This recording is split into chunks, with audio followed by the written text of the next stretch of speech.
Hi guys, and welcome to my channel Carnival of Creativity. This week's Try Something New Tuesday is going to be decoupage, and this is one of the more simple but really effective ways, I think, of covering and giving some life to an object other than just painting it. And it's a really good way of injecting some pattern as well. So if you like this video, please make sure to subscribe, and without further ado, I'm going to jump right in to the steps.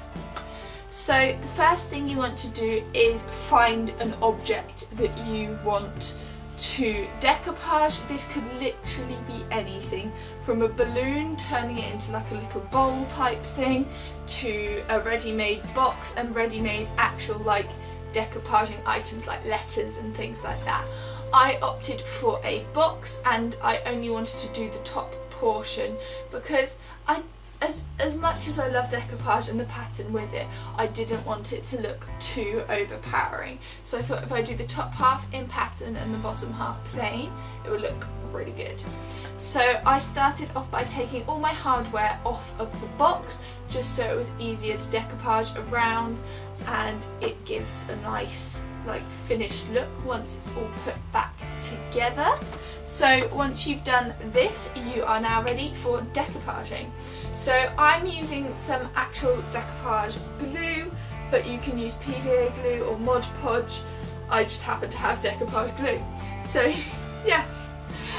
But whatever glue you're using, you want to grab some of that and a foam brush and start brushing it over your object in little areas at a time. Then you want to grab your decoupage paper, and the sky is the limit when it comes to decoupage papers. There are so many different colours and patterns.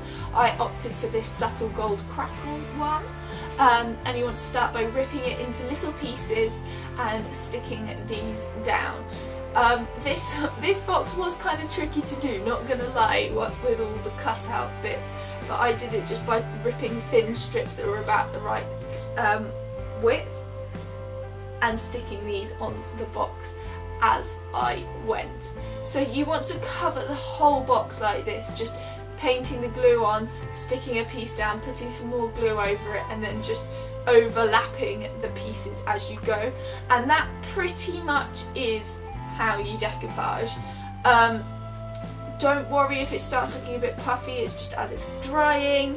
But yeah. So once you've finished your decoupage item, you just want to let it completely dry. Follow the instructions on your glue, but I'd say leave it to dry for like 4 or 5 hours, if not overnight. And then you can put it all back together if necessary with all your hardware and things. And I actually ended up tea staining at the bottom of mine as well, just to give it a little bit of a darker look. So yeah, and there we are. Please make sure to subscribe if you liked this video, and I will see you all next time. Bye guys!